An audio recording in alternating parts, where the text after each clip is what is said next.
Assalamualaikum warahmatullahi wabarakatuh.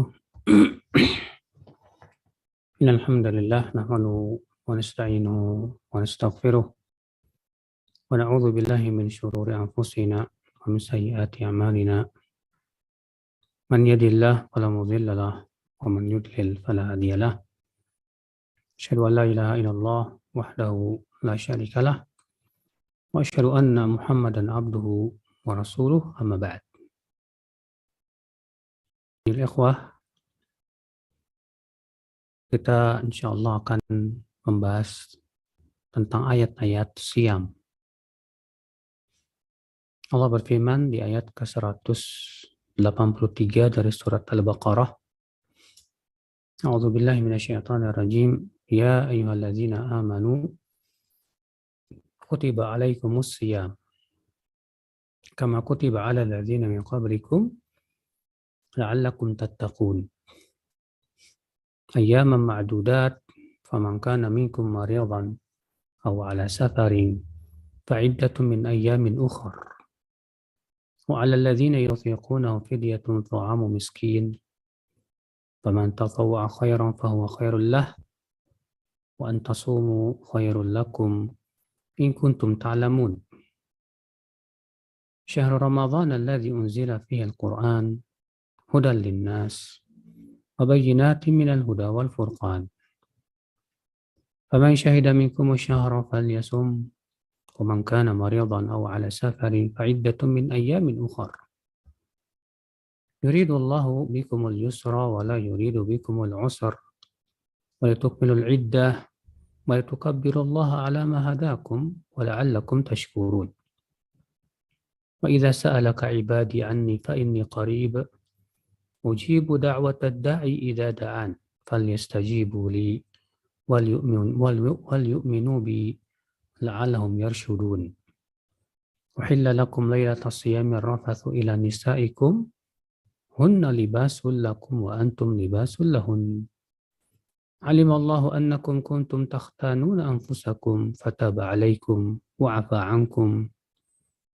فالآن باشروهن وابتغوا ما كتب الله لكم وكلوا واشربوا حتى يتبين لكم الخيط الأبيض من الخيط الأسود من الفجر ثم أتموا الصيام إلى الليل ولا تباشروهن وأنتم عاكفون في المساجد تلك حدود الله فلا تقربوها كذلك يبين الله آياته للناس لعلهم يتقون. Inilah ya.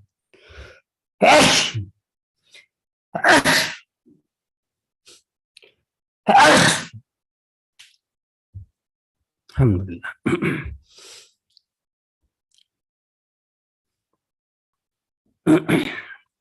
Ayat-ayat Siyam dari ayat 183 sampai 187. Allah berfirman, Ya ayyuhalladzina amanu, hai orang-orang yang beriman. Setiap ayat yang isinya panggilan terhadap orang yang beriman biasanya adalah berisi perintah atau larangan. Ya. Makanya Abdullah bin Mas'ud mengatakan, kalau kamu mendengar Allah berfirman, Ya ayyuhalladzina amanu fa'ar'ihi sam'ak. Hendaklah kamu persiapkan pendengaran kamu. Karena isinya tidak lebih dari perintah atau larangan. Karena memang ya konsekuensi iman itu adalah beramal saleh dan melaksanakan perintah, menjauhi larangan. Itu adalah sifat orang-orang yang beriman. Ya. Adapun orang yang tidak beriman, dia tidak akan menaati Allah Azza wa Jalla dan tidak peduli dengan maksiat. Allah berfirman, Ya ayyuhalladzina amanu kutiba alaikumus shiyam. Kutiba dituliskan atas kalian, maksudnya yaitu ya furila, diwajibkan. Ini termasuk lafaz-lafaz yang menunjukkan ya kepada makna wajib. Ya. Kutiba alaikumus shiyam. Diwajibkan atas kalian puasa as-siyam. Apa itu siyam? Siyam secara bahasa artinya al-habs, menahan diri. Secara istilah yaitu habsun nafs an jami'il mufattirat, yaitu menahan diri dari semua perkara yang membatalkan puasa. Dimulai dari terbit fajar sampai terbenam matahari disertai dengan niat. Ya. Ini adalah siam. Allah mengatakan diwajibkan atas kalian puasa. Siapa yang diwajibkan? Ya, yang diwajibkan itu adalah yang pertama orang yang balik, ya. Yang kedua berakal. Ini yang disebut dengan mukallaf, balik dan berakal. Adapun orang yang belum balik yaitu anak kecil, maka para ulama mengatakan tidak ada kewajiban puasa. Namun mereka dilatih dan dididik untuk berpuasa. Ya. Dan kata-kata berakal menunjukkan bahwa orang yang tidak berakal, itu orang gila, tidak ada kewajiban berpuasa. Yang kedua, yang ketiga yaitu sehat jasmani. Ya, karena orang yang sakit, di mana ia tidak mampu berpuasa atau kalau berpuasa malah semakin menambah berat ya sakitnya, maka yang seperti ini pun tidak diwajibkan puasa dengan ijma para ulama. Kemudian yang keempat yaitu tidak musafir, itu dia mukim, tidak musafir, tidak safar. Ya, kenapa? Karena orang yang musafir berdasarkan nas yang akan kita sebutkan tidak wajib untuk berpuasa. Namun terjadi khilaf para ulama. Ya, apakah orang yang bermusafir itu lebih baik berpuasa atau lebih baik berbuka? Pendapat yang sahih diberikan perincian. Kalau ternyata puasa itu tidak mengganggunya dan dia juga ya tetap kuat dengan puasa ketika safar, maka yang seperti ini yang lebih utama adalah berpuasa. Tapi kalau ternyata puasa itu malah membuat dia lelah dan lemah badannya, maka yang lebih baik dia tidak berpuasa. Iya. Dan kalau ternyata malah menyebabkan dia tidak bisa melaksanakan kewajiban gara-gara puasa ketika safar, ya, seperti misalnya ia tidak bisa sholat gara-gara itu, ya, atau amat lemah dari melaksanakan sholat, maka pada waktu itu bisa jadi haram. Ya, dia berpuasa ketika safar. Nah, ini syarat yang keempat, syarat wajibnya puasa. Apa itu? Yaitu dia mukim dan tidak musafir. Syarat yang kelima, yaitu dia tidak haid dan tidak nifas. Ini khusus untuk para wanita. Saudaraku seiman, azani Allah wa iyyakum. Ini mereka-mereka yang diwajibkan untuk berpuasa. Allah mengatakan, hai orang-orang yang beriman, diwajibkan atas kalian puasa, siyam. Kama kutiba alal ladzina min qablikum, sebagaimana diwajibkan atas orang-orang sebelum kalian. Siapa? Itu Yahudi dan Nasrani. Itu menunjukkan bahwa puasa di zaman Yahudi dan Nasrani di zaman nabi-nabi terdahulu sudah ada. Walaupun ya untuk umat Islam diberikan oleh Allah keringanan. Ya kalau puasa di zaman dahulu itu 24 jam. Sedangkan umat Islam alhamdulillah diberikan oleh Allah keringanan. Ya sebagai kasih sayang Allah kepada umat Muhammad sallallahu alaihi wasallam. Di mana puasa umat Islam dimulai dari terbit fajar, diakhiri dengan terbenam matahari. Alhamdulillah. Ya. Ikhwata Islam azani Allah wa iyyakum. Lalu Allah menyebutkan apa hikmah disyariatkannya puasa. La'allakum tattaqun, agar kalian bertakwa. Ini menunjukkan bahwa Allah semua syariatnya tidak lepas dari hikmah. Semua perbuatan Allah pasti ada hikmahnya. Perintah Allah, pasti ada hikmahnya yang sangat besar. Allah melarang dari sesuatu, pasti ada hikmahnya yang sangat besar. Maka di sini Allah menyebutkan hikmahnya. La'allakum tattaqun, agar kamu bertakwa. Iya. Allah tidak mengatakan agar kamu sehat. Akan tetapi Allah mengatakan agar kamu bertakwa. Memberikan faedah kepada kita, akhi, bahwa pahala akhirat lebih besar, lebih baik daripada pahala dunia. Maka Allah memberikan kita motivasi agar motivasi terbesar kita adalah akhirat. Allah mengatakan la'allakum tattaqun, agar kamu bertakwa. Allah tidak mengatakan la'allakum tasihun, agar kamu sehat. Iya. Apa itu takwa, saudaraku? Takwa dari kata waqa yaqi wiqayah. Iya. Artinya perisai, tameng. Di mana takwa mempunyai makna apa? Yaitu menjadikan antara kita dengan sesuatu yang kita takuti itu perisai atau tameng. Ya, maka orang yang bertakwa adalah orang yang takut api neraka. Maka ia jadikan di amalan saleh, menjalankan perintah Allah, menjauhi larangan Allah sebagai perisai dirinya dari api neraka. Oleh karena itulah Rasulullah SAW yang menyebutkan bahwa puasa itu junnah, perisai.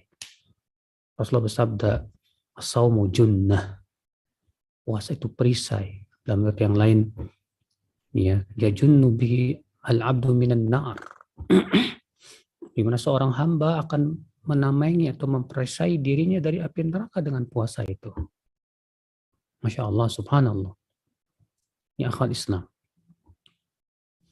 Dan puasa, ya akhwal Islam, ya pahalanya tak terhingga. Luar biasa, besar sekali. Rasulullah SAW sabda, kullu amal ibni Adam yudha'af al-hasanatu bi asyri amthaliha ila 700 dhifin. Qala Allah azza wa jalla, illa siyam fa innahu li wa ana ajzi bih. Setiap amalan anak hamba itu, kata Rasulullah, pahalanya dilipat gandakan 10 sampai 700 kali lipat. Iya. Allah berfirman kecuali saum, kecuali siam. Aku yang akan membalas untuknya. Yada'u syahwat ta'amahu wa syahwatahu li ajri. Dia tinggalkan makanan dan syahwatnya karena aku, kata Allah. Ini menunjukkan, saudaraku, ya, bahwa siam itu pahalanya tak terhingga. Terlebih dalam puasa terdapat padanya 3 kesabaran. Sabar untuk menaati Allah, ya, dalam menjalankan perintahnya. Sabar untuk meninggalkan maksiat Allah, untuk meninggalkan larangannya. Dan sabar untuk menghadapi kelaparan dan kehausan. Ya. Sedangkan dalam ayat yang lain disebutkan bahwa pahala sabar tak terhingga. Allah berfirman, innama yuwaffas sabiruna ajrahum bighairi hisab. Sesungguhnya orang yang bersabar itu diberikan pahala tanpa batas. Allahu Akbar. Iya. Makanya akhwat Islam, orang yang berpuasa pada hari kiamat pun diberikan oleh Allah keamanan. Rasulullah bersabda dalam At-Tirmidzi, atwalun nasi ju'an ashba'uhum fid dunya, aktsaruhum syaba'an fid dunya. Manusia yang paling panjang laparnya di akhirat itu adalah yang paling, ya, banyak kenyangnya di dunia. Maka dengan kita melaparkan diri di dunia, melaksanakan perintah Allah Azza wa Jalla, maka, ya, mengurangi kelaparan kita nanti di akhirat, di padang mahsyar.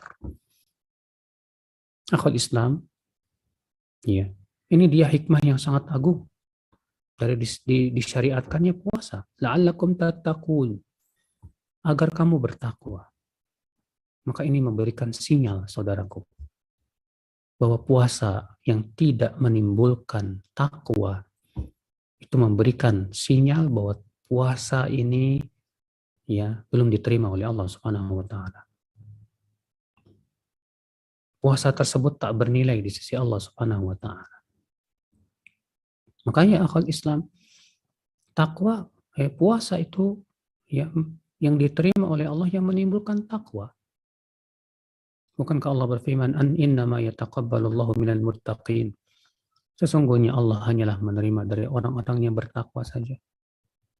Maka ketika puasa tidak menimbulkan kekuatan untuk melaksanakan perintah Allah, puasa tidak menimbulkan kekuatan untuk meninggalkan larangan Allah, puasa ya sama sekali tidak memberikan kekuatan apa-apa, ya, maka ia tidak bernilai di mata Allah. Rasulullah SAW sabda apa?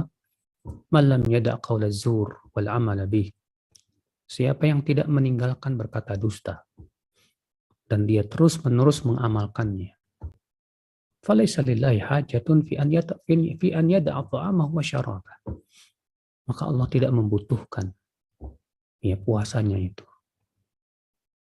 Ya.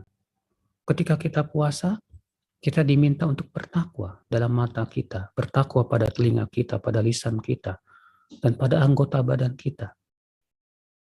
Untuk tidak melihat sesuatu yang dilarang oleh Allah. Untuk tidak mendengar sesuatu yang dilarang oleh Allah Azza wa Jalla. Untuk tidak mengucapkan sesuatu yang dimurkai oleh Allah Azza wa Jalla. Ya. Demikian pula untuk melakukan hal-hal yang dibenci oleh Allah. Maka ini saudaraku puasa. Makanya Rasulullah sabda, ya, dan sebagian mengatakan bahwa ini hadis mauquf dari perkataan Abu Hurairah. Laisa siyam minal akli wasyurb. Bukanlah puasa itu sebatas menahan diri dari makan dan minum. Wa innama siyam anil laghwi warrafath.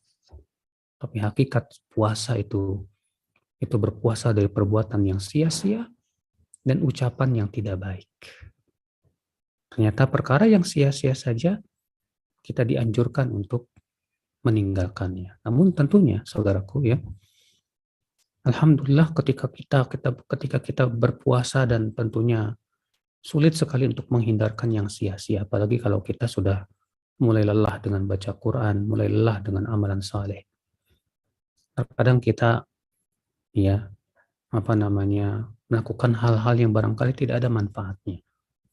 Untuk ya mempersiapkan diri supaya lebih kuat lagi.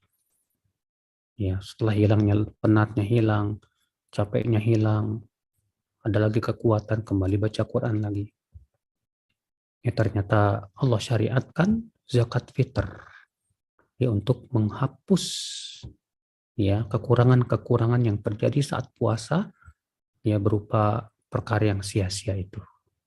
Makanya Ibnu Abbas berkata, faradha Rasulullah SAW zakat al-fitr tuhratan lisa'im minal lagwi warrafath. Rasulullah SAW mewajibkan zakat fitr untuk mensucikan orang yang berpuasa dari perbuatan yang sia-sia dan dari kata-kata yang tidak baik. Karena terkadang ketika kita berpuasa, saudaraku, perut kita lapar, seringkali kita mengucapkan kata-kata yang kurang baik. Ini rafath. Maka dengan adanya zakat fitr itu, ya kembali disucikan lagi. Saudaraku sekalian, azani Allah wa iyyakum. Maka dari itulah saudaraku, ya Rasulullah SAW menganjurkan orang yang sedang berpuasa itu apa? Fala yarfuth, wala yaskhab, ya, wala yajhal. Fa in sabahu ahadun aw qatalahu falyaqul inni sha'im.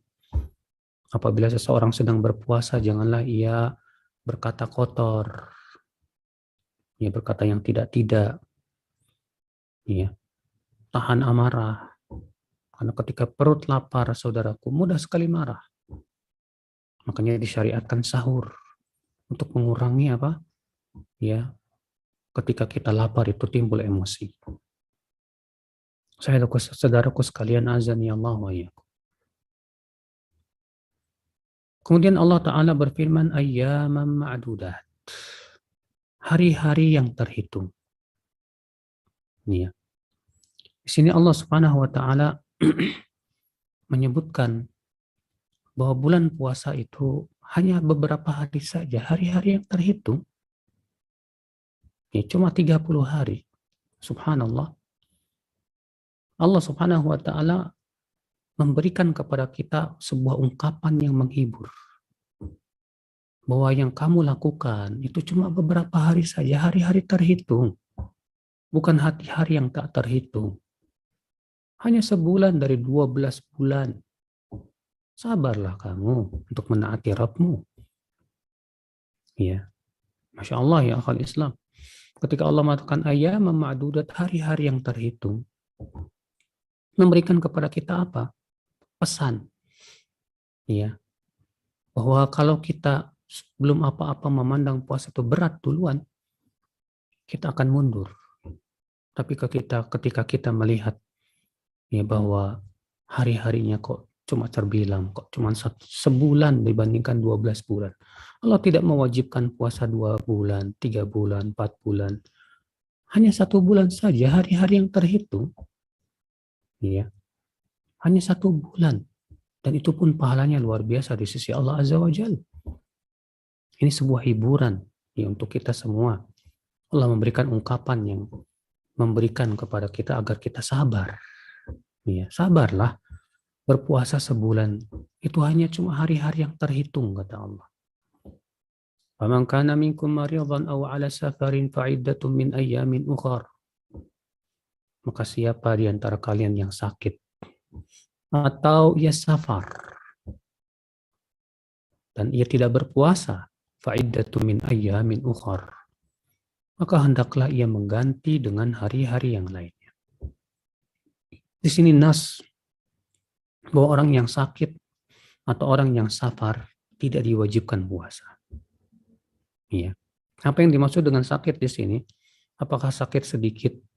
Ya, misalnya sakit sariawan dikit atau sakit pening dikit? Ya, tentu tidak. Yang dimaksud di sini yaitu sakit yang bisa ya bertambah sakitnya bila kita berpuasa, atau sakit yang membuat kita apa? Ya, sulit untuk berpuasa. Adapun ketika kita sakit dan kita mampu berpuasa dan bisa berpuasa tanpa ada kendala, ya, dan tanpa ada keberatan, silahkan. Apa tetap wajib maksudnya untuk berpuasa? Faman kana minkum maridan aw ala safar, atau dia bersafar. Khilaf para ulama tentang jarak safar. Ya. Pendapat yang sahih dari pendapat para ulama bahwa safar tidak ada batasannya. Ya. Itu dikembalikan kepada uruf, kebiasaan atau adat istiadat masing-masing. Maka yang menurut adat kita itu termasuk safar, maka itu masuk safar. Adapun kalau kita masih ragu, jangan kita anggap safar. Karena pada asalnya belum safar. Sampai ada keyakinan bahwa itu sudah safar. Kalau misalnya orang Jakarta ragu ke Bogor, safar atau belum, ya sudah, jangan menganggap dirinya safar. Ya, kalau ada keraguan. Fa'iddatun min ayyamin ukhar, maka hendaklah ia ganti dengan hari-hari yang lainnya. Ya. Nah, kalau misalnya ada orang yang tidak puasa ketika safar atau sakit di bulan Ramadan, kemudian ia tidak tidak mengqadhanya sampai datang Ramadan berikutnya. Apa yang harus dia lakukan? Yang harus dia lakukan adalah dia tetap wajib mengqadhanya berdasarkan ayat ini setelah Ramadan berikutnya tersebut. Namun, ya, sebagian ulama berpendapat dia harus membayar denda. Ya, apa itu? Memberi makan fakir miskin sebanyak 1,5 kilogram. 1,5 kilo. Ya. Saudaraku seiman, azani Allah wa iyyakum. Wa 'alal ladzina yutiqunahu fidyatun ta'amu miskin. Dan atas orang-orang yang mampu berpuasa namun tidak berpuasa, hendaklah ia membayar fidyah. Akhul Islam, kewajiban puasa itu bertahap. Ya. Yang pertama kali diwajibkan yaitu puasa Asyura atas pendapat yang paling sahih, di mana Rasulullah SAW mewajibkan kaum muslim untuk puasa Asyura. Sebagian ulama mengatakan juga 3 hari setiap bulan, itu tanggal 13, 14, 15, namun hadisnya lemah. Yang sahih, yang rajih, ya bahwa sebelum diwajibkan Ramadan, Allah wajibkan yaitu puasa Asyura. Kemudian Allah pun mewajibkan Ramadan. Dan puasa Asyura pun tidak diwajibkan lagi. Dan ternyata ya, kewajiban bulan Ramadan pun juga bertahap. Di awal-awal diberikan pilihan antara berpuasa atau tidak berpuasa namun dia bayar fidyah. Ya. Ini di awal-awal diwajibkannya puasa Ramadan. Itu diberikan pilihan saja antara dia berpuasa atau dia membayar fidyah dan tidak perlu puasa. Makanya Allah mengatakan wa 'alal ladzina yuthiquna fidyatun ta'amu miskin. Dan atas orang-orang yang mampu berpuasa namun dia tidak berpuasa, dia harus membayar fidyah. Ya. Namun terjadi khilaf para ulama apakah ayat ini sudah dihapus hukumnya atau masih berlaku. Ibnu Abbas berkata masih berlaku untuk orang yang tua renta yang sudah tak mampu berpuasa. Maka dia wajib bayar fidyah. Demikian pula orang yang sakit yang tidak diharapkan kesembuhannya. Maka dia boleh tidak berpuasa dan wajib bayar fidyah. Sebagian riwayat menyebutkan demikian pula wanita hamil dan menyusui. Iya. Apa itu fidyah? Di sini Allah menjelaskan tentang hakikat fidyah. Allah mengatakan fidyatun ta'amu miskin. Fidyah itu adalah memberi makan, makanan. Yang kedua miskin. Ini memberikan kepada kita sebuah pemahaman, saudaraku. Fidyah tidak boleh dengan uang. Fidyah tidak boleh dengan uang. Ya. Kenapa? Karena Allah menjelaskan di sini tentang hakikat fidyah. Fidyah itu ta'am berupa makanan. Berarti tidak boleh uang. Yang kedua apa? Berarti ini menunjukkan juga bahwa mustahiknya untuk fidyah hanya satu. Mustahiknya fidyah untuk satu. Hanya satu. Apa itu? Itu orang miskin saja, tidak 8 asnaf. Ya. Oleh karena itulah terjadi khilaf para ulama. Apakah zakat fitr itu termasuk fidyah? Ataukah ia termasuk zakat harta? Pendapat yang sahih ya, bahwa zakat fitr itu termasuk fidyah. Makanya Ibnu Abbas berkata, Faradha Rasulullah SAW zakat al-fitr tuhratan lis-saim ya, wa tu'matan lil masakin.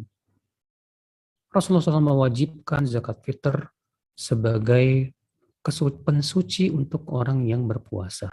Berarti itu maknanya kafarat. Ya, dan kafarat sama dengan fidyah. Membayar fidyah. Berarti atas dasar itu, atas pendapat yang sahih bahwa zakat fitr tidak termasuk zakat harta. Akan tetapi ia termasuk kafarat. Dan kafarat itu berupa fidyah. Ya, berarti zakat fitr harus berupa apa? Makanan. Yang kedua, hanya untuk fakir miskin saja, tidak untuk 8 asnaf. Dan itulah pendapat yang sahih, saudaraku sekalian. Iya. Lalu Allah berfirman, "Faman tatawwa'a khairan fahuwa khairul lah." Dan siapa yang tatawwu khairan, kebaikan, artinya kata para ulama, siapa yang mau bayar fidyah melebihi batasan yang telah ditetapkan. Karena sudah kita sebutkan bahwa bayar fidyah itu 1,5 kilogram beras. Nah, kalau ternyata kita mau bayarnya lebih, 2 kilogram misalnya. Saya mau bayarnya 3 kilogram per hari misalnya. Fahuwa khairul lah, maka itu kebaikan buat dia. Ya. Masya Allah. Ini memberikan kepada kita motivasi, saudaraku, supaya ya kita bersemangat kepada kebaikan. Kalau bisa kita lebihkan supaya lebih baik lagi buat kita. Ketika kita zakat fitr, misalnya zakat fitr ya ditetapkan oleh pemerintah 3 kilogram. Maka kita ingin lebih baik lagi pahalanya di sisi Allah, tambahkan lagi 4 kilogram atau 5 kilogram. Ya. Maka itu lebih baik buat dia. Wa antasumu khairul lakum in kuntum ta'lamun. Dan kamu berpuasa itu lebih baik buat kamu jika kamu mengetahui. Ya, ini ketika fase belum diwajibkan puasa Ramadan, masih diberikan pilihan antara puasa atau bayar fidyah. Lalu Allah mengatakan bahwa kamu berpuasa itu lebih baik daripada bayar fidyah jika kamu mengetahui. Ya. Lalu kemudian Allah turunkan ayat berikutnya. Dan ayat berikutnya ini menghapus pilihan tersebut dan mewajibkan puasa. Tidak ada pilihan lagi. Allah berfirman, "Syahrul Ramadhan alladzi unzila fihi al-Qur'an hudal lin-nasi wa bayyinatin minal huda wal furqan. Faman syahida minkum asy-syahra falyasum." Bulan Ramadhan. Syahr. Syahr itu artinya bulan. Ibnu Taimiyah dalam kitab Majmu' Fatawa menyebutkan bahwa disebut syahr, ya, dari kata-kata ishtihar artinya masyhur, sehingga memberikan faidah, kata beliau, bahwa tidak disebut masuk bulan kecuali kalau masyhur di kalangan manusia. Adapun kalau tidak masyhur, misalnya yang ngelihat hilal cuma satu orang, yang lain nggak ada yang lihat, dan dia pun juga nggak diakui oleh pemerintah, maka ini tidak dianggap, kata Syekhul Islam Taimiyah rahimahullah. Jadi syarat disebut syahr yaitu ishtihar masyhur. Syahrul Ramadan, bulan Ramadan. Kenapa disebut Ramadan? Dari kata ramad, ya, pasir yang panas. Karena saat itu disyariatkan Ramadan di saat-saat yang sangat panas sekali. Musim panas yang sangat panas, saudaraku sekalian. Dan di kota Madinah itu, ya, kalau musim panas, siangnya 16 jam. Dan panasnya pernah sampai ke derajat 50 derajat Celcius. Subhanallah. Iya. Ini ujian yang sangat berat sekali untuk para sahabat. Kita alhamdulillah di Indonesia tidak diberikan oleh Allah suhu yang sangat begitu panas. Masih diberikan oleh Allah, ya, antara siang dan malamnya masih seimbang. Alhamdulillah. Ikhwatal Islam, syahrul Ramadan. Alladzi unzila fihil Qur'an, yang diturunkan padanya Al-Qur'an. Allah mengatakan bulan Ramadan yang diturunkan padanya Al-Qur'an. Terjadi khilaf para ulama kapan diturunkannya Al-Quran di bulan Ramadan. Sebagian mengatakan bahwa ia turun pada malam 17 Ramadan. Iya. Dan sebagian mengatakan bahwa ia turun pada malam 25 setelah 24 hari lewat dari bulan Ramadan. Dan pendapat yang kedua ini lebih saya condong kepadanya. Karena berdasarkan sebuah hadis yang dihasankan oleh Syekh Albani rahimahullah, ya, bahwasanya Rasulullah SAW sabda, unzilal Qur'an, Al-Quran diturunkan li sab'in wa isyrina khalat min Ramadan, setelah 24 lewat dari bulan Ramadan. Ya. Jadi diturunkan pada malam 25. Ya. Allah mengatakan syahrul Ramadan alladzi unzila fihil Qur'an. Bulan Ramadan yang diturunkan padanya Al-Quran memberikan isyarat bahwa Ramadan adalah, ya, bulan untuk membaca Al-Quran. Oleh karena itulah Rasulullah dan para sahabatnya di bulan Ramadan mereka lebih sibuk dengan membaca Al-Quran. Imam Malik, ya, ketika masuk bulan Ramadan beliau tinggalkan semua kajiannya. Beliau sibukkan dengan Al-Quranul Karim. Ya. Hudal linnas, sebagai hidayah untuk manusia. Apa itu? Yaitu Al-Quranul Karim. Karena Al-Quran memang hidayah isinya, saudaraku. Ya. Siapapun yang menjadikan Al-Quran sebagai imamnya, dia akan terbimbing, dia akan dapat hidayah.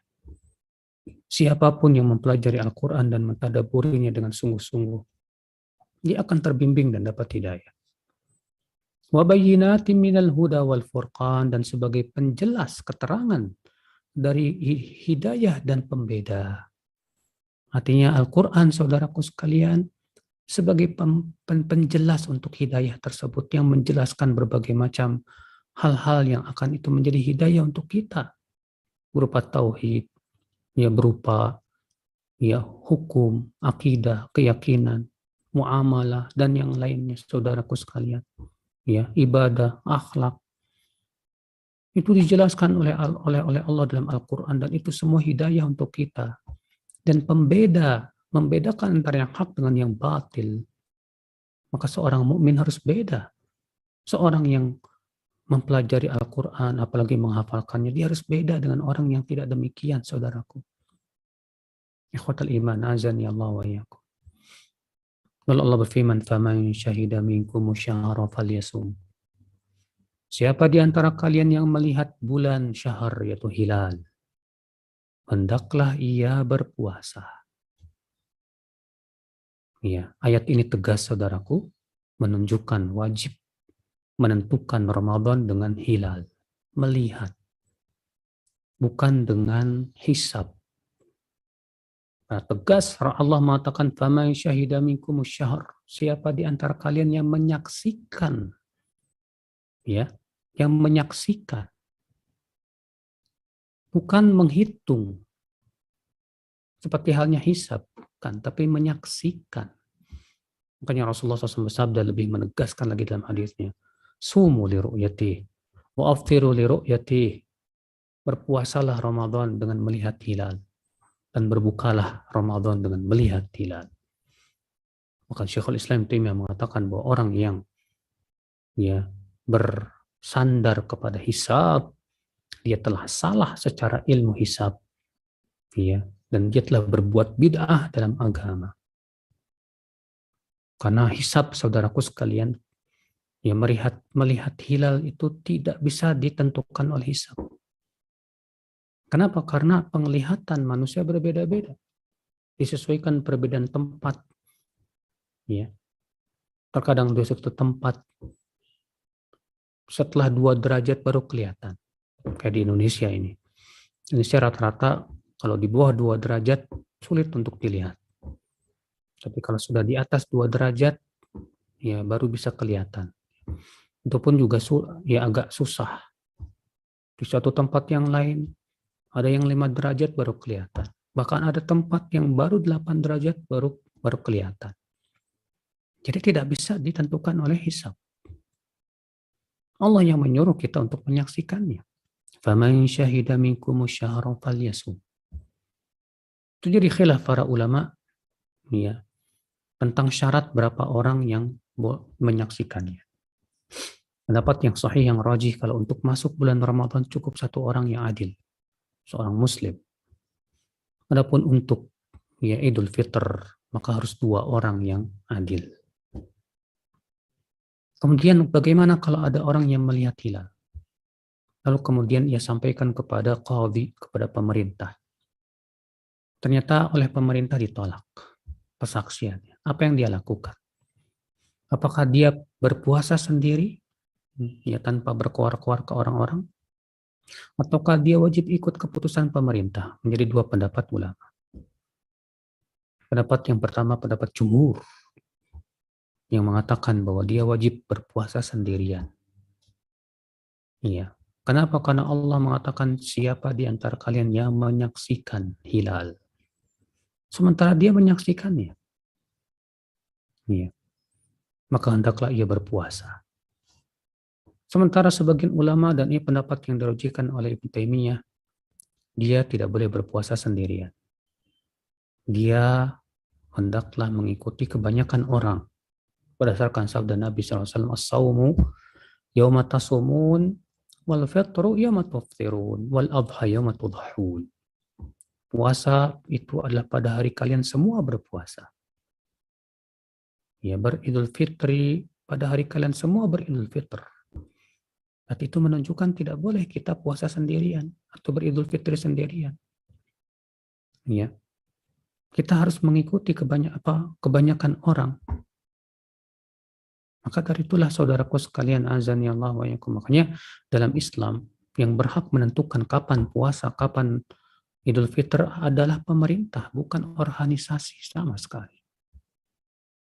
Ya, bukan organisasi.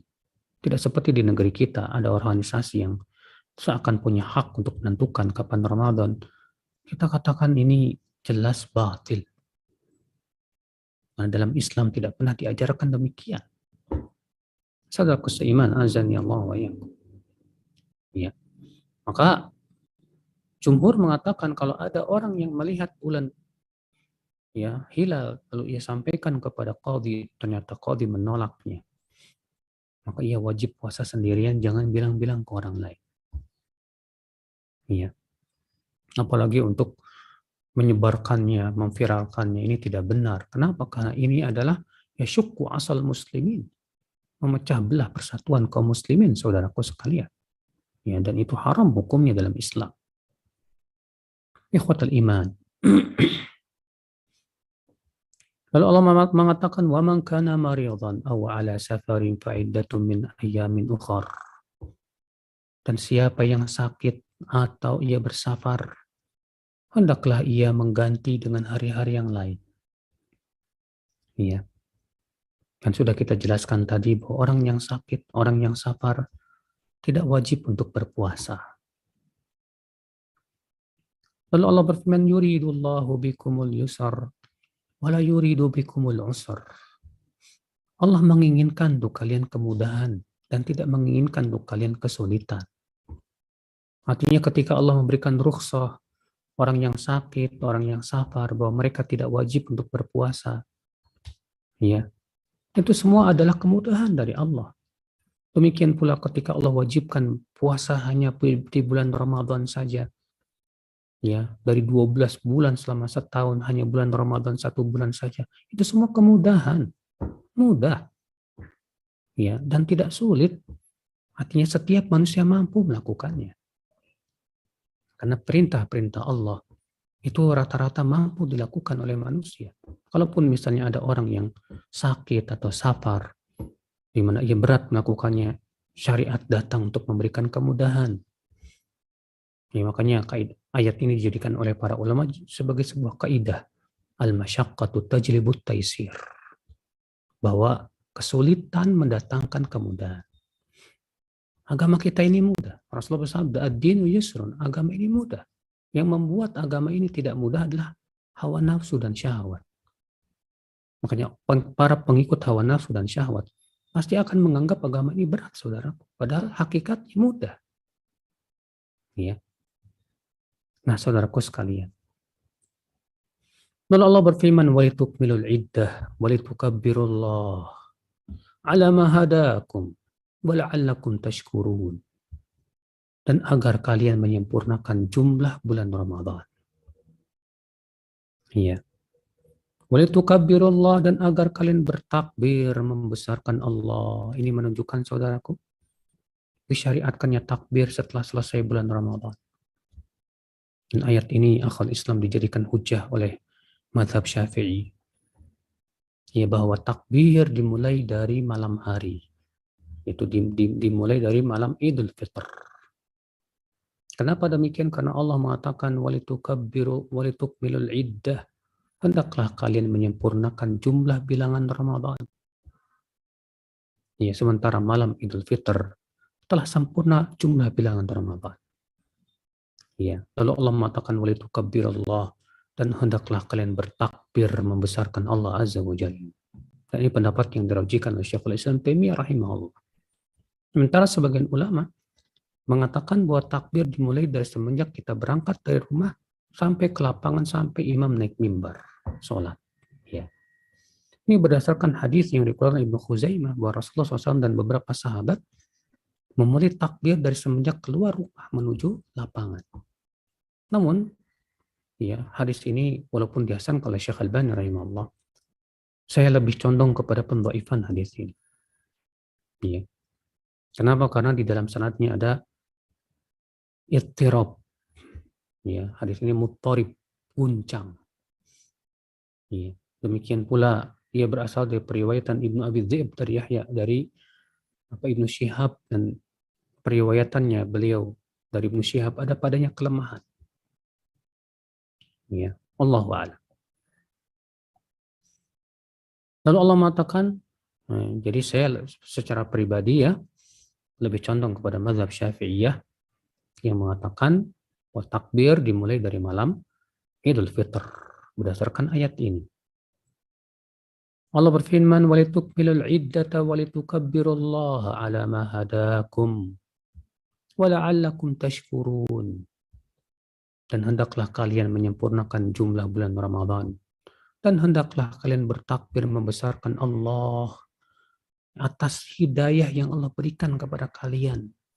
Dan agar kalian bersyukur kepada Allah Azza wa Jalla. Iya. Subhanallah ya akhal Islam. Bayangkan hari raya besar umat Islam dikaitkan dengan ibadah yang agung. Idul Fitr dikaitkan dengan apa? Dengan puasa Ramadan. Idul Adha dikaitkan dengan apa? Dengan haji ke Baitullah.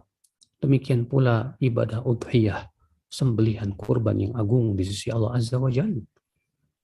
Ya, hari kegembiraan kaum muslimin ternyata tidak murni gembira hanya karena dunia, bukan. Tapi gembira yang dianjurkan adalah gembira karena ketaatan kita kepada Allah Azza wa Jalla. Adapun kita bergembira dengan dunia bukanlah sesuatu yang terpuji, saudaraku. Bahkan kegembiraan dengan dunia yang membuat kita lalai itu perkara yang dibenci oleh Allah. Allah berfirman, "La tafrah, innallaha la yuhibbul farihin."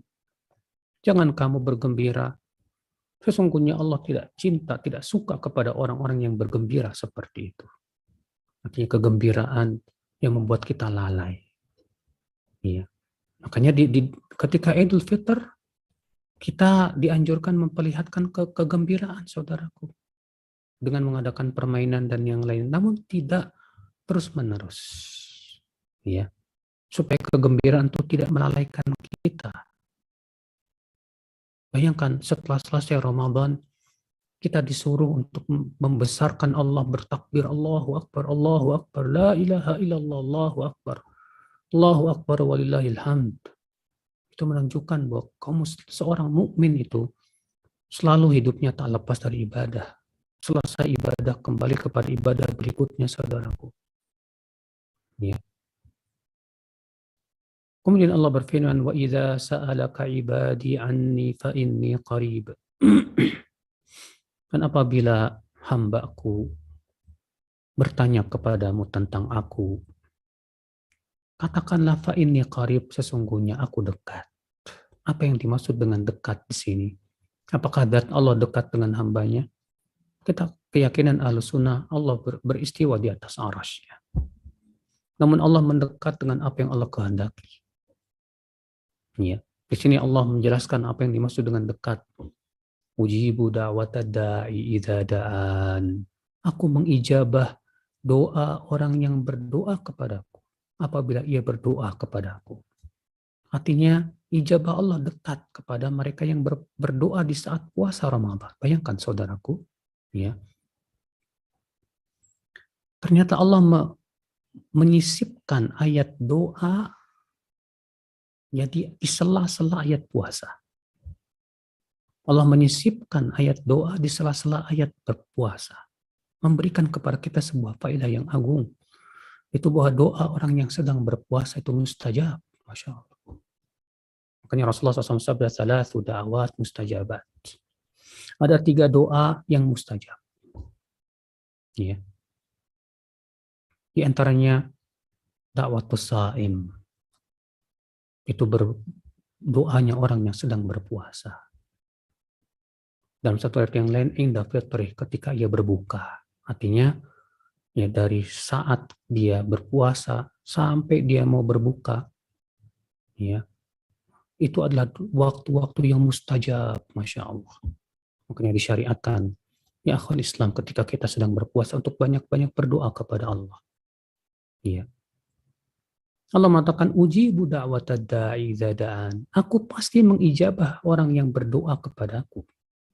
Dalam hadis riwayat Imam Ahmad, Rasulullah mengatakan bahwa doa seorang mukmin pasti diijabah dengan salah satu dari 3, dengan 3 perkara. Yang pertama, diberi apa yang ia minta. Yang kedua, disimpan di surga. Dan yang ketiga, diselamatkan ia dari mara bahaya. Subhanallah. Ya akhwal Islam. Dan Allah sangat cinta kepada hambanya yang banyak minta. Dan Allah benci kepada hambanya yang jarang meminta. Namun tentunya ya akhi, permintaan yang sangat dianjurkan adalah permintaan untuk kebaikan dunia dan akhirat. Ya, jangan sampai permintaan kita hanya minta dunia saja. Oleh karena itulah Allah mencela orang-orang musyrikin yang ketika telah selesai haji mereka minta dunia saja. Allah berfirman, "Faminan nasi may yaqulu rabbana atina fid dunya wa ma lahu fil akhirati min khalaq." Di antara manusia ada yang mengucapkan, "Wahai Rabb kami, berikan kepada kami dunia." Dan ternyata akhiratnya dia tidak minta. Allah celak orang seperti itu. Dan Allah memuji orang yang beriman yang mengumpulkan kebaikan dunia dan akhirat. Allah berfirman, "Wa minhum man yaqul rabbana atina fid dunya hasanah wa fil akhirati hasanah wa qina adzabannar." Makanya ya akhul Islam, doa Rasulullah selalu mengumpulkan antar kebaikan itu. Ya kebaikan dunia dan akhirat. Lalu Allah mengatakan falyastajibu li wal yu'minu bi. Hendaklah mereka menyahut panggilanku, mengijabah permintaanku dan beriman kepadaku. Artinya kalau kamu ingin diijabah doamu, maka sahutlah panggilanku. Ya. Berarti saudaraku, ketika kita menyahut panggilan Allah untuk berpuasa, maka kita berpuasa. Lalu kita berdoa kepada Allah, Allah pasti dengarkan doa kita. Ketika kita dipanggil oleh Allah untuk sholat, untuk zakat, lalu kita sholat dan zakat, lalu kita berdoa, Allah pasti ijabah doa kita. Ya.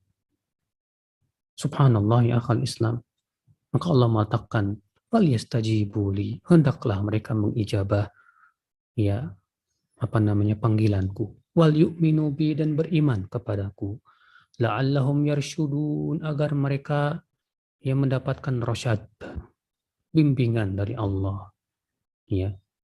Berarti orang yang mengijabah panggilan Allah dan Rasulnya pasti terbimbing hidupnya, saudaraku. Dan orang yang tidak mau mengijabah panggilan Allah dan tidak mau beriman kepada Allah, dia tidak akan pernah terbimbing. Lalu Allah berfirman, "Uhilla lakum lailatas siyam arrafathu ila nisaikum." Dihalalkan untuk kalian di malam-malam Ramadan, ya, untuk rafas kepada istri-istri kalian, artinya bersetubuh dengan mereka, bercumbu dengan mereka, silakan.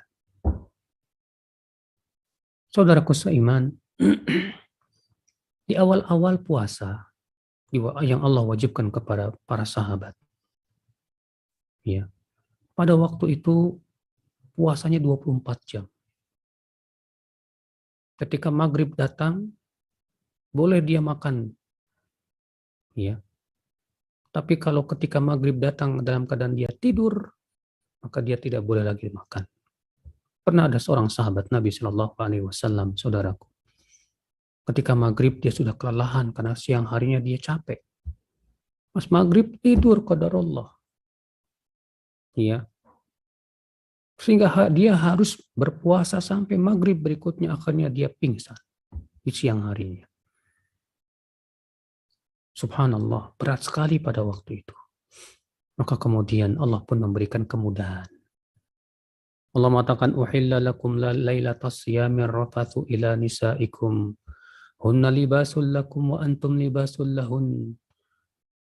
Ya, dihalalkan untuk kalian di malam-malam Ramadan, ya, melakukan cumbu rayu atau bersetubuh dengan istri-istri kalian.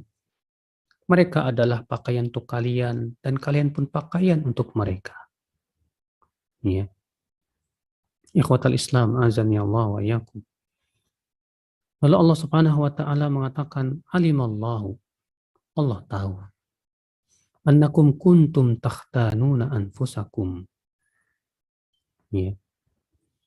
Allah Subhanahu wa taala mengetahui, ya, bahwasanya kalian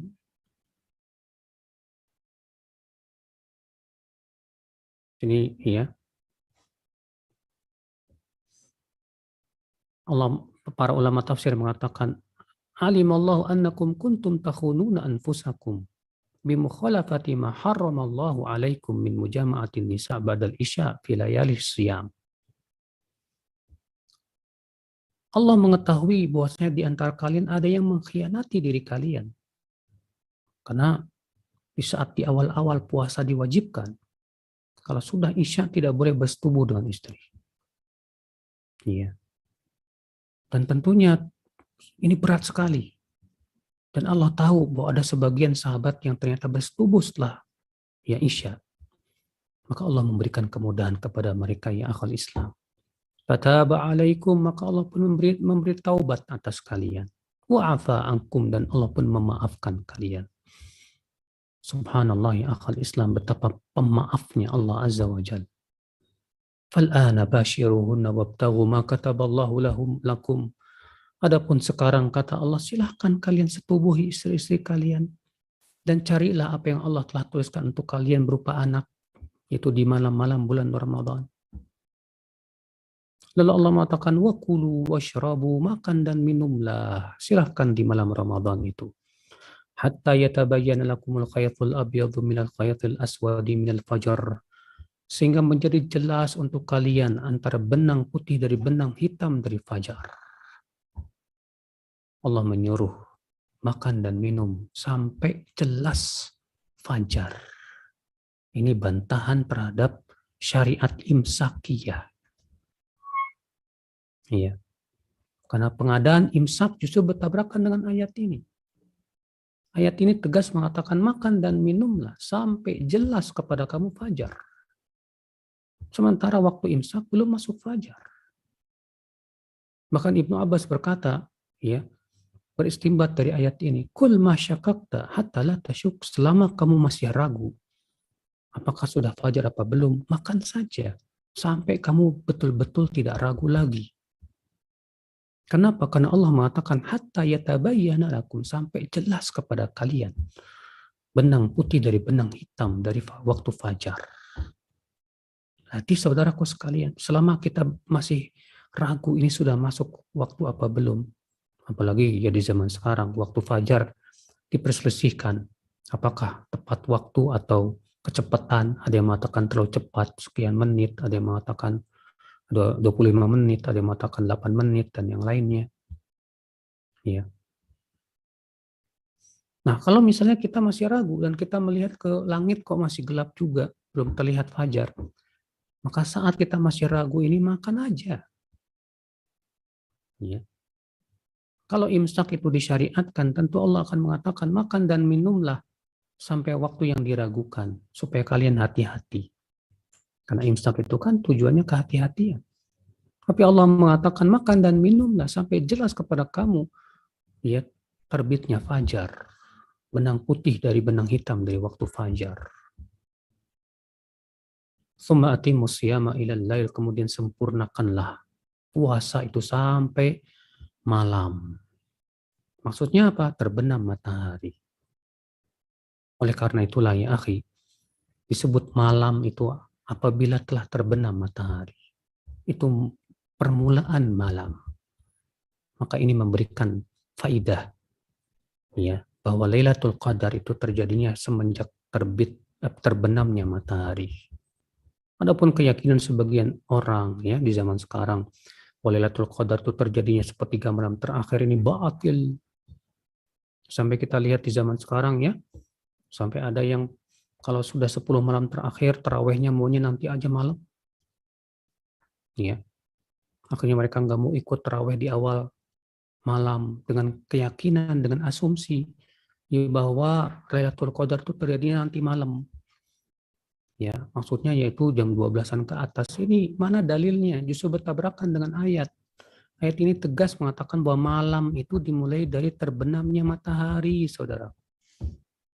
Nanti Lailatul Qadar itu, malam Qadar itu dimulai dari terbenamnya matahari sampai terbitnya fajar.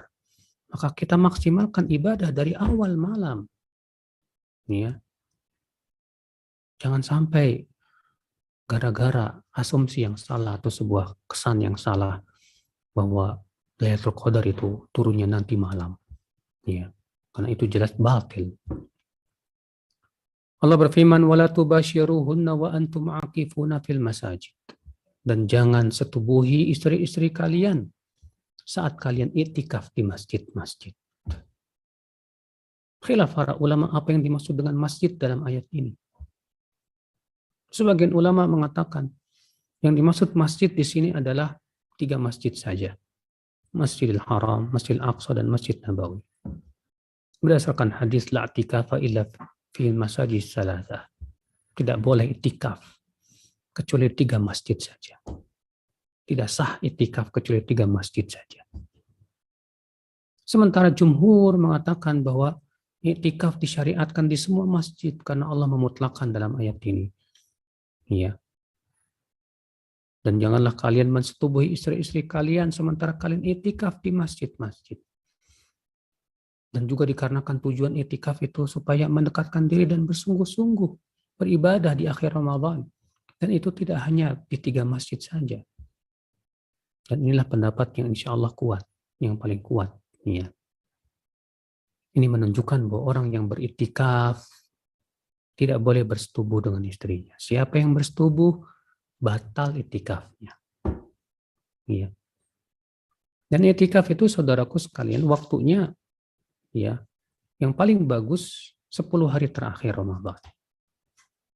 Dan iktikaf boleh 1 malam boleh. Enggak masalah. Iya. Bahkan kalau misalnya kita duduk di masjid dengan diniatkan iktikaf, ya walaupun cuma 1 jam maka itu sudah masuk ya dalam kategori iktikaf. Saudaraku seiman, azani Allah wa iyyakum. Lalu Allah berfirman, tilka hududullahi fala taqrabuha, itulah batasan-batasan Allah. Jangan kalian dekati. Kadzalika yubayyinullahu ayatihi lin-nasi la'allahum yattaqun. Demikianlah Allah jelaskan ayat-ayatnya kepada manusia agar mereka bertakwa. Nah, ini dia secara ringkas ya tafsir daripada ayat-ayat puasa, dan kita sekarang menuju kepada tanya jawab. Pertanyaan pertama, adakah ketentuan jarak berapa tahun denda dibayarkan untuk puasa yang dulu pernah ditinggalkan? Mengingat 50 tahun yang lalu sewaktu awal-awal haid belum pernah diqadha. Iya, tidak ada batasannya. Yang jelas ya setelah 50 tahun sekarang belum diqadha, qadha nanti setelah Ramadan ini. Dan yang lebih baik dia bayar juga fidyah sebagai denda dia. Ya, setiap harinya. Jadi dia setiap hari dia berpuasa bayar denda. Setiap hari dia berpuasa mengqadha ya di zaman dahulu yang belum diqadha.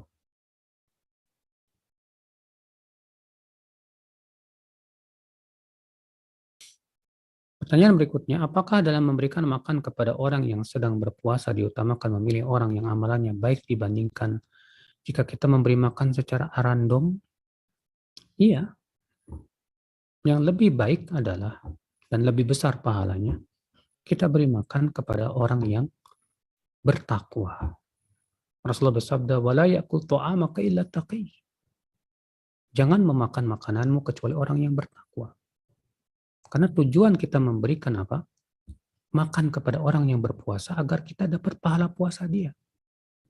Nah, kalau dia bertakwa dan puasanya dipenuhi dengan ketakwaan, ibadah, wah kita dapat pahala lebih besar lagi. Ya. Subhanallah, ikhwatal Islam. Pertanyaan berikutnya, apakah memberi makan di saat kita sedang berpuasa kepada hewan peliharaan maupun bukan termasuk sedekah dan mendapatkan pahala? Ini pahala. Ya. Adapun disebut sedekah tidak. Sedekah itu untuk fakir miskin. Adapun kepada hewan, maka ini pahala. Berdasarkan hadis tentang kisah wanita pelacur yang memberi minum anjing yang kehausan. Lalu Rasul bersabda di akhir hadis itu, fi kulli ratbatin fi kulli kabirin ratbatin ajrun. Berbuat baik kepada setiap binatang itu pahala buat dia. Ya. Bagaimana usaha kita di 10 terakhir Ramadan supaya mendapatkan pahala yang terbaik dan paling banyak pahalanya? Yaitu dengan memaksimalkan ibadah kita. Ya, terutama di waktu malam untuk mencari malam Lailatul Qadar. Maksimalkan. Pertanyaan berikutnya, sampai batasan mana wanita dikatakan suci dari haid dan nifas, Ustaz? Untuk haid apa harus menunggu 1 hari, Ustaz? Dan untuk nifas apa harus maksimal 40 hari? Untuk haid, ya, kalau dia belum punya kebiasaan, kalau dia nggak punya kebiasaan berapa harinya, maka gunakanlah pembedaan warna. Darah haid warnanya beda dengan darah biasa. Kalau dia tidak bisa membedakan juga, maka berhaid dengan kebiasaan wanita-wanita yang banyak, yang lain. Kebiasaan wanita biasanya 6-7 hari. Ya. Ini bagi mereka yang belum punya kebiasaan dan belum bisa membedakan. Adapun nifas, maka pendapat yang rajih, ya, tidak lebih dari 40 hari. Lebih dari 40 hari dianggap istihadah. Adapun kalau dia suci sebelum 40 hari, maka dia suci dan wajib mandi. Pertanyaan berikutnya, ketika banyak membaca Al-Quran, mata sudah lelah dan buram melihat hurufnya. Bolehkah dilanjutkan bacaan tersebut dengan mendengarkan murotalnya? Boleh. Ya. Boleh, tidak apa-apa. Kenapa? Karena kata Syekhul Islam Taimiyah, pahala mendengarkan Al-Quran sama dengan pahala membaca. Nah, demikian. Sepertinya sudah tidak lagi pertanyaan. Semoga yang saya sampaikan bermanfaat. Subhanakallah bihamdik. Asyhadu an la ilaha illa anta astaghfiruka wa atubu ilaik. Assalamualaikum warahmatullahi wabarakatuh. Waalaikumsalam warahmatullahi wabarakatuh.